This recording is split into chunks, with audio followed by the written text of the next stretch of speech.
Bonjour, cette semaine, la rubrique « Dites-moi, monsieur le député » porte sur un sujet d'actualité brûlante dont il est très peu question dans les médias, on en parle très peu, c'est le prochain budget de l'Union européenne. Je vous rappelle que les budgets sont votés pour les périodes de 7 ans, on arrive au terme de la période précédente, et il s'agit donc de négocier entre États membres le budget des 7 prochaines années.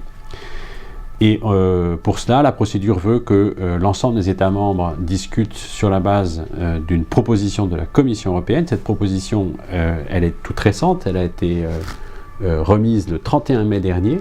Elle va être amendée par le Parlement européen d'ici mars 2019, mais probablement que la négociation entre les États membres va durer 2-3 ans, jusqu'à ce qu'il y ait un accord donc, sur ce fameux budget pluriannuel de l'Union européenne. On en a un petit peu entendu parler à propos de la PAC, en fait.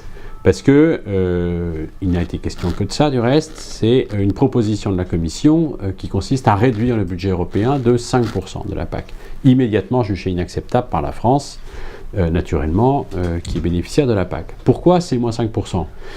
Il était plutôt question de moins 6 dans les couloirs avant que ça sorte. Tout simplement à cause du Brexit. Parce que le Royaume-Uni ne contribue plus, c'était un contributeur net de l'Union, il ne contribue plus, puisqu'il a voté donc la sortie de l'Union européenne, et ça représente un manque à gagner de 16 milliards d'euros.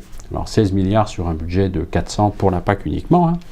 On peut considérer que ça n'est pas grand-chose, mais évidemment ça a un impact, et la PAC, avec la politique de cohésion territoriale, c'est le plus gros poste budgétaire de l'Union européenne.